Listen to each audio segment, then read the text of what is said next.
Hello and welcome to Eye on Oakland. I'm Chuck Moss, your host, and we have actually one of our favorite people, Christine Tvaroha, the Director of Senior Services for Bloomfield Township. I do have the title correct, right? You do, and thank you. Well, it's great to have you back. I love being on your show. Oh, well, good. Go have tell us, such spread fun. the word here. We can, it's others. If you're watching, give me a shout. But so I'm going to ask you. I'm going to start out with the hardball question. Now that I have you here, are you ready? I'm ready. What's new and exciting at Bloomfield Senior Services? Oh, my favorite question. I am really excited, actually, Chuck, to tell you and your audience, your wonderful audience, about the fact that we have now had our first anniversary of Friendship Club. So you know that Friendship Club is adult day service, but I actually don't even like to use that phrase because it seems so clinical, and Friendship Club is absolutely not clinical. It's a social model. It's about engagement and socializing and friendship and laughter and joy and music, and it's just a wonderful program, and I really want more people to know about it. Well, good. Well, let's tell us about it then. Okay. So Friendship Club is for people that might be experiencing some cognitive changes. Some people, would say dementia, but that's not a requirement. People don't have to have a diagnosis. And the reason that the program is valuable is because that helps people maintain the abilities that they have. So I'm sure you've heard the word neuroplasticity. Neuroplasticity. Yeah. I'm not. Okay. Well, that's the study of how the brain grows at every single age based on novel experiences, something new. So if somebody is listening to new music, learning a new language, learning a new skill, doing a new task, all those things prompt our brains to build more neural connections. So in essence, we can grow our brain power. And that's what we focus on in Friendship Club is all the activities, the dog, the pet visits, the live music, the sing-alongs, the exercise, the stretching. We have the BBAC coming in to do artwork with us. All of those things help people maintain or even grow some of their abilities. And so that's really what we want people to be thinking about is this whole way to help people's brains and enjoy themselves. Okay, so let me make sure I get this straight here. If you start mastering a new task, learning something new, reading something that you haven't been reading for the last 20 years, that will actually grow your brain, make your brain stronger and better, like physical activity? Exactly. You nailed it. Goodness. Yeah, well, that's good. Let's say there was a national campaign to have people do things with vocabulary every day on their phones. Gee, we could call it Wordle. So popular, right? My wife does Wordle every day. Yeah, I know. Sometimes I even get some of it. Yeah. I don't do it. But yeah, so mastering a new task is vital, essentially, to keeping your brain going, if you will. Absolutely. Also, new environments, meeting new people. We do a lot of reminiscing, too. We might talk about what everybody's favorite baseball team is or everybody's favorite pet, those kinds of conversations. But more than likely, we are focusing on something new. I know today, I think, we're getting ready to, celebrate Mardi Gras. And so yes. they've got the king cake, and everyone's going to be making just a mask. And so any of those kinds of things that are focused on new, different creativity is really big. Music is really important. All of those things we build into the program. Well, that's, once again, can one regain lost capacity? I'll put it into physical stuff. Sure. I swam, right? Okay. Yeah. And then what they did is they closed down the swimming pool that was right near my house. So for almost 2 years, I never went swimming. It was just a pain in the butt. I finally found my way to a new pool about 3 weeks ago. And I'm not quite back up to the my 1,000 laps I would normally swim, but 1,000 yards, excuse me.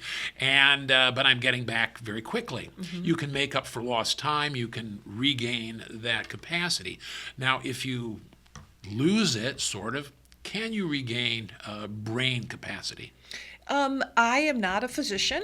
No, of course or a not. scientist. No, me neither. Yeah, And I, but point well taken. I'm not an economist, but I play one on TV anyway. We don't promise that, but what we do see is that people become more engaged. They are really kind of a little bit of lift of life when they're there. We hear from their family members that they sleep better. There's also kind of research that shows moods can be improved by participating in these types of programs. Yeah. So again, we can't make promises, but we really want people to come and experience it and see what it's like for their loved one. At the very least, it enhances the capacity and quality of life is one thing. That's very nice, very good. But your actual brain capacity, this is fascinating, that you can actually grow it. Yes, definitely. The other thing is it allows for caregivers, family caregivers, to have a little bit. Number one, you're giving your loved one autonomy because they have their club. Friendship Yes. Club is their club. Yes. And so that's their space to go and interact with new people and even build some friendships there. But at the same time, that family caregiver has a little bit of room to breathe. Respite care, as they say. Respite, yes, yeah. Right. And again, that's a technical term that people outside of who are not knowledgeable about senior services wouldn't really maybe understand fully. But yes, that's that moment for them to take a nap, have lunch with their friends, do their own healthcare appointment, anything that they want. But yes, respite is so important. And then when the two care partners, we say, the person participating and the family caregiver, come back together, there's a little bit less there's a little more energy in the relationship, Yes. and that's it really can help in so many dimensions. Because it's interesting because you have when you're dealing with seniors, you have dependents and you have these things you deal with. Now, we have it on another level. We have a family member who needs constant supervision. It gets more challenging every day. And now that he's 2.5, let me tell you. But, it's a different attitude because, he's a little kid. I won't call him a toddler anymore. So, we've got a little guy, but it's almost the mirror image, but it's a very different emotional dynamic. Definitely. But as we all know, we all benefit from some structure, some variety, and really as many new experiences as possible. Well, this is fascinating to me. I was going to get into some basic questions, such as what does the Township Senior Services actually provide? Oh, goodness. So in addition, we have a whole range of what we would call supportive services. So that includes the Friendship Club, but we have also transport people to their medical appointments. We will pick people up at home and bring them to their programs at the center, and that's called center transportation. We have support groups, we have Medicare counseling, we have friendly caller program, Meals on Wheels. Ah, yes. You know Meals I on used to do Wheels. Meals on Yes. Wheels. I did, yeah. Yeah. So you have a pool. Oh gosh, so that's the supportive side. The other part is the enrichment, the education, the recreation, the fitness, which really, most of our services that we're providing happen out in the community, right? But the active part of our programming is always in the center. And so I think 85% of our customers are coming for some kind of group exercise or workout. So I just talking to someone the other day about this is that right now, at this point, one of the major senior services, we can talk about seniors, is fitness. Yep. Senior fitness. Yep. You referenced it earlier. We need to continually take action to keep our body as mobile as possible, whether it's stretching with yoga or Pilates, strengthening, or cardio. We have all of those things. And people can do them independently, because some people are really just, want to do it independently. They want to be on that treadmill or that bike. But other people are motivated by group activities, and they want an instructor who's qualified, highly qualified, providing the instruction to them as to what to do next and what the form should look like. So we have both options. Pickleball. Pickleball we don't have. Okay, I'm talking about pickleball. I was thinking of getting into it. I've Yeah. never been into racket sports. So we Oh. go to another, it's Troy. Yeah. And I see these people, and they're obviously in their 50s, and they're playing pickleball. Uh-huh. It's like Andre Agassi. It's I'm intimidated, frankly. I know. I can't. I get in there like hit like that. I'm dealing with Billie Jean King. But it's time. It just takes time, like every new skill, right? They've probably been playing for 5 years. So you just wait 5 years, you're going to be right there. I'll have to Maybe wa- even 2 years. 2 years. I have to start doing it. Practice. Yeah, I can't do it in a pool. It's as good. No, but there's a great business that just opened in Bloomfield Township. I think they're up near the Racket Club, and it's a pickleball business. I'd have to get into it. Try that. Yeah. I'm the swimmer, so I get in. I like to back and forth. Yeah. So you run a transit service. I did not know that. Yes. Oh, yes. We do have funding from SMART, which I know you're very familiar with, the Suburban Metropolitan Area Regional Transit. Yes, I'm quite familiar with SMART. So we do get funding that helps us. We have a small team of part-time chauffeurs, licensed drivers, and you'll see their small buses running through the community to pick people up to bring them to the center. And that is, actually, I'd love to make a plug if I could. Please do. Okay, we actually need drivers. And most of our drivers are wonderful people who've retired out of many other industries and want to just stay busy and kind of give back to the community, and then we pay them. So the part-time driver is posted on the website. What website? Oh, Bloomfield Township website. Okay, if you're interested in all the services and finding out what they have to offer and what's available, what does it say now? Bloomfield Township? Michigan.gov. Okay. Yeah, we had a change. But if they go to the bloomfieldtownship.org, it will still show. Or if you want to, you can type in Bloomfield Township Seniors in on Google or whatever, or whatever search engine you want to use. Yeah. DuckDuckGo I use, and it'll come right out. Oh, yes. Yeah, very good. They can call the center, too. They can call the center. Yeah. But if you want to get the number, you've got to call it in there, too. Yeah. So it's easy to find out. Yeah. Great. Now, just the transit. Do you get money through the transit millage that was just passed? That's countywide transit millage? So that would be what, the RTA? Regional Transit Authority? No, the RTA is something different. Okay. What happened was the county commission passed a county transit millage, which we had never had before. Yes. And for communities that were opt-out, and Bloomfield Township was opt-out. Well, everybody was forced at the point of a gun to opt in. So I'm wondering if you guys are getting any money from that. I believe that we are. The last vehicle that we just received, which could have been maybe just like 15 months ago, I think was funded through a grant from that, because I apologize that I don't know the details. That's okay. Yeah. I mean, I'm like a transit wonk. Isn't this amazing? Who'd have thought? But I should have brushed up on that. no, that's okay. That's okay. What's interesting is that the Regional Transit Authority. I'm thinking back now to the pre-COVID, is that you have the long haul buses, right? And what amounts to, in my mind, an obsolete transit system. But what if you could have Dial a Ride meets Uber?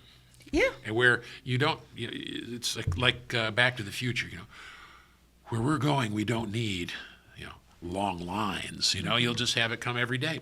Well, that's good. So, so you need drivers. We do, yeah, and they're fun people. Again, all different industries. We can help people learn how to do the chauffeur's license. We also need CDL drivers, but that's a little bit harder situation. Yeah, don't look at me. I used to be a professional driver when my daughters were littler.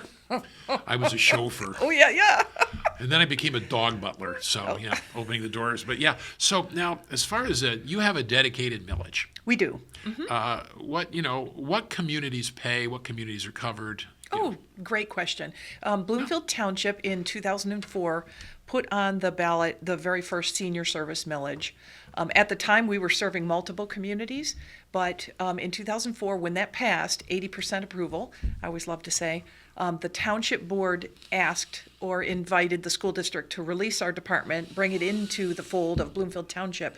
And so now, Bloomfield Township taxpayers fund the building and the millage, but other people that our neighbors living nearby are able to participate in a number of activities, and they pay a little bit higher fee. Well, good. We'll hold that thought, because it's time for us to take a break. And we're going to get a quick break, and then we'll be right back with Christine Tvaroha, who is the Director of Senior Services for Bloomfield Township. Don't go away. We'll be right back here on Eye on Oakland.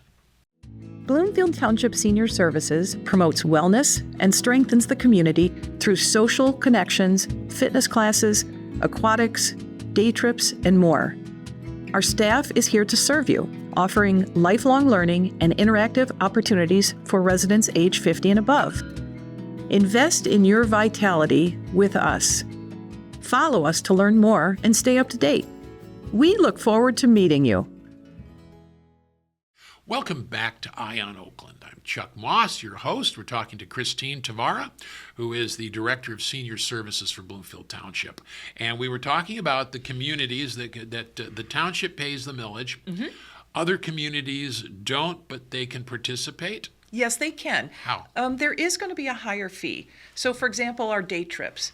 If the trip to the DIA is $62, then someone from Birmingham, say Beverly Hills, West Bloomfield is going to pay $72. So the classes, group classes, exercise are also open to non-residents, again paying that higher fee. So we do welcome people. The one thing that's very much preserved for township residents is the use of our very nice fitness equipment. So that's a key privilege for Bloomfield Township residents. The services are also only for Bloomfield Township residents. Well, the township residents pay for it. They do. So, it's that makes sense. Yeah. So now you've had that millage re-upped and renewed. There doesn't seem to be any controversy to it. People are happy with it. It seems to be. So I think our first renewal was 2014, and again, that was about 80% approval. And then in 2024, we were due, but the leadership decided to go in 23, and then they were able to do a small addition, which helped us override the Headley rollbacks that had been occurring. Yes, Headley. And so now we are very strong right now and are in a good position for the next, say, 8 years. That's always nice to have that sort of stability. Yeah. Now, a big part of also is keeping people in their homes. Yes. This is it was rather radical a few years ago, but not anymore. The best place is in the home. Absolutely. I mean, you can survey people. It's 90% of the people absolutely want to be in their own home. And yeah, me too. I mean, who wouldn't, really?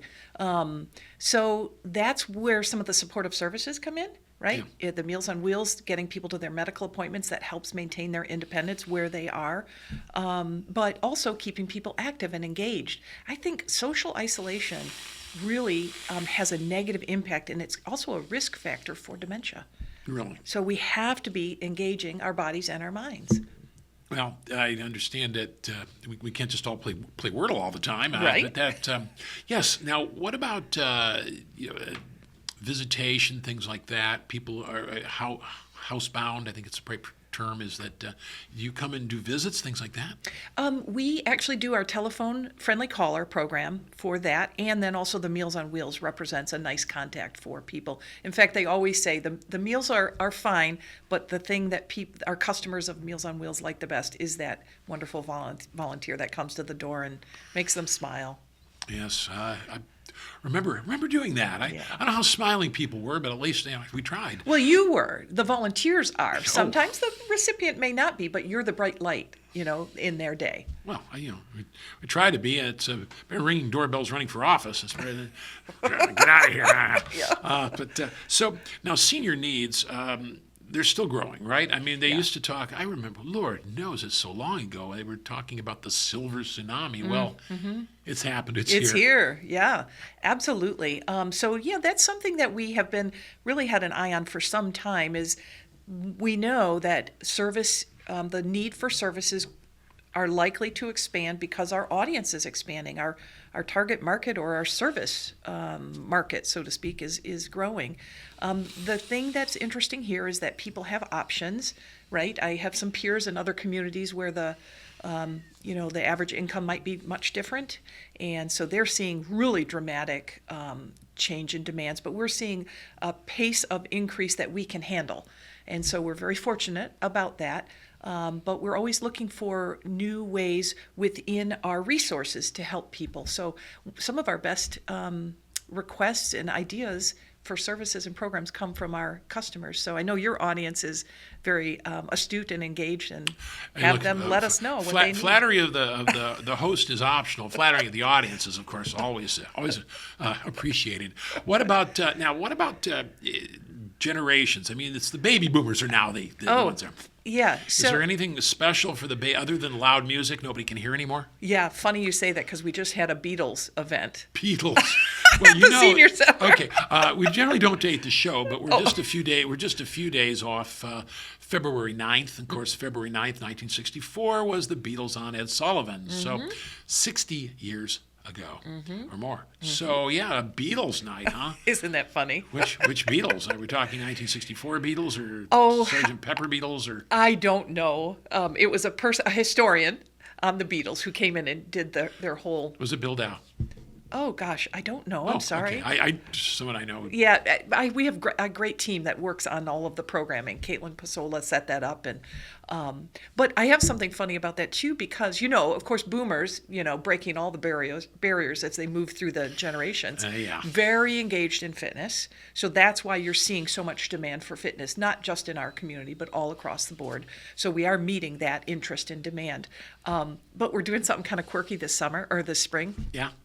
We're doing bring your child to work out instead of bring your kid to work. Yeah. We're doing so that because we're serving multiple generations. We've got the 50 somethings all the way up through the 80 plus, even 90-year-olds are coming to the center. So we want people who are active to bring their younger family member who's 50 and above to work out with them. So it's 50 and above. It isn't. That's right. Yeah. We're not bringing 18-year-olds in, but if you're 80, you likely have a child that might be age eligible, and we want. I'm not 80, and I definitely have child. I didn't mean you were 80. I hope I didn't imply that. My mother passed away a couple of years ago, but she was 94, and she was active. She was going to swim and still driving, and still very independent, totally independent. Yeah. So, you could be 94 and still independent. So. Yeah, and it was probably a lot of the fitness that she was doing, the swimming. Definitely the swimming. But yes, now. Rotary and just involved in everything. Oh, Rotary, so, yes. That's good. Yeah. Now, what about so do you have Gen Xers now that are part of it, or are they just like? I would I would say that's a generation that might still be raising kids, like have their high school and college kids. Yeah. Probably pretty high peak of. They're not joiners. Oh, is that it? Xers. Oh. Ooh, I'll have to do a little more research on that. But not as many. It'll be a passing of the torch when the Xers get there. Okay, we'll have to see in what format do they want their programming. Just remember, Gen X. Nobody likes them. Everyone respects them. Okay. Everyone respects them, and smart people fear them. Oh, okay. Gen X. Good people. So that now you have different categories. You were just mentioning it. You probably have the rather frail seniors and the more hale and hearty, but particularly in the 50s. How do you differentiate? How do you have programs for such a large spread of people? Yeah, so that's interesting. One of the things that we do is we offer things so that people self-select. Like we're not just we have 50-year-olds who might be unfortunately having some chronic illness. Yes. There might be their friend next to them who's 80 in much better health than them. So we really try not to think about necessarily the age as much. And we just we are surveying what other communities are offering. We keep in touch with what recreation departments are offering, not just senior centers, because they have a broader scope, the recreation departments, and then we will try to tap into some of those ideas.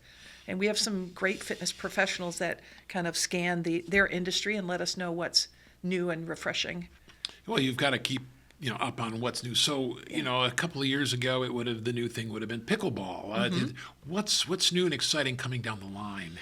Well, personal training, although that's not new, we are seeing a growth in requests for personal training, and that's that one-on-one, very specific to your needs and your goals.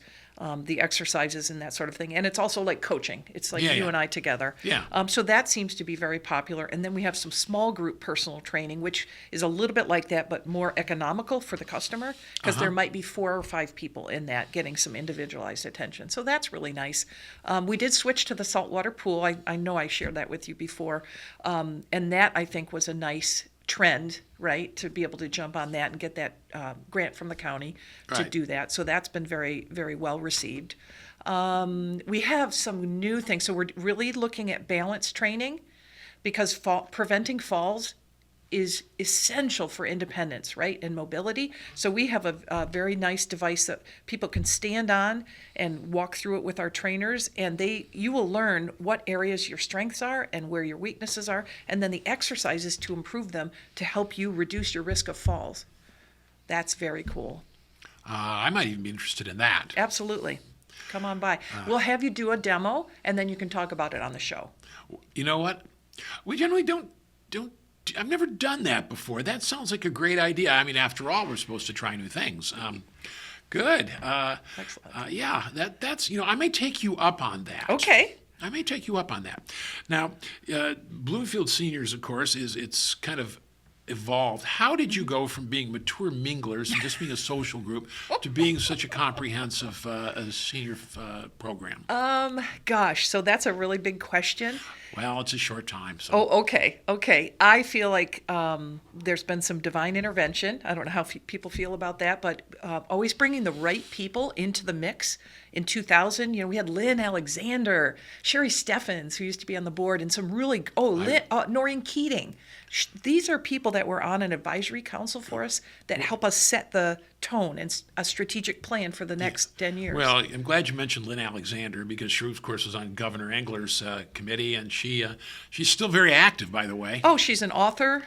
She's presenting, she's teaching. She's a huge supporter, too, of Bloomfield Township Senior Services, and I appreciate her so much. Well, very good. Yeah. And so I'm really glad. So it just sort of evolved, and you got enough credibility that you could ask for a millage, and then... Yep. And you showed that we did a lot with the demographics, right, to show elected officials what was coming, the silver tsunami, what was coming, and are you ready for it? And then we were able to persuade them. And then, you have to take small steps and then deliver and then set the next goals and deliver. And really that's, I think, why we've been able to grow in the way we have. Small steps and deliver. Yeah. That sounds like a key. Of course, if anybody else was interested in following your program, that would be might be a good start. So finally, I'm just going to really quick ask: what is it? Is there anything you don't do? You're very comprehensive for seniors. I mean, what would you like to wave the magic wand and have next? Well, it would be a big magic wand because, of course, we would like to have more property and more space to do pickleball. I've always thought that the community would benefit from outdoor fitness equipment. You've seen that around lots of places where people, regardless of what our hours are, people could go and do some strength training and some stretching and some things like that on these beautiful outdoor equipment that are, of course, weatherproof and season-proof. So those are some of the things. And right now we're very landlocked. So, but yes, I guess if I were to dream, that would be it. Yeah, I don't know if the courthouse would let you do it. Might have fewer people doing that, but that would be good. So outdoor, this is intriguing because Michigan, we have 4 months of winter, and I don't know that I would want to do a lot of stuff outside in the snow, but maybe I would. Yeah, or maybe the other 8 months of the year, people would take advantage of it, right? Oh, I'm sure they would. So if people are interested, they say this might be a program I'd be interested or something that would be available. Mm-hmm. Once again, let's go back. How would they contact you? So our phone number is 248-723-3500. And I think they'll put it up on the... We'll put it up, yeah. Yep, thank you. And then the township website is 3ws.bloomfieldtwp.org. Yeah. And we're happy to take any ideas or questions. Bloomfield, but for people like me, you just type in Bloomfield Senior, Bloomfield MI. Yes. Seniors or Bloomfield Township MI seniors, it'll come right up. Yes, indeed. With whatever your search engine is. All right. Well, come on down. Thank you for joining us, Christine Tvaroha, who's the Director of Senior Services for Bloomfield Township. And I think I probably qualify now, and so we will definitely take you up on some of those things. Excellent. Well, thank you very much for joining us, and thank you for joining us here on Eye on Oakland.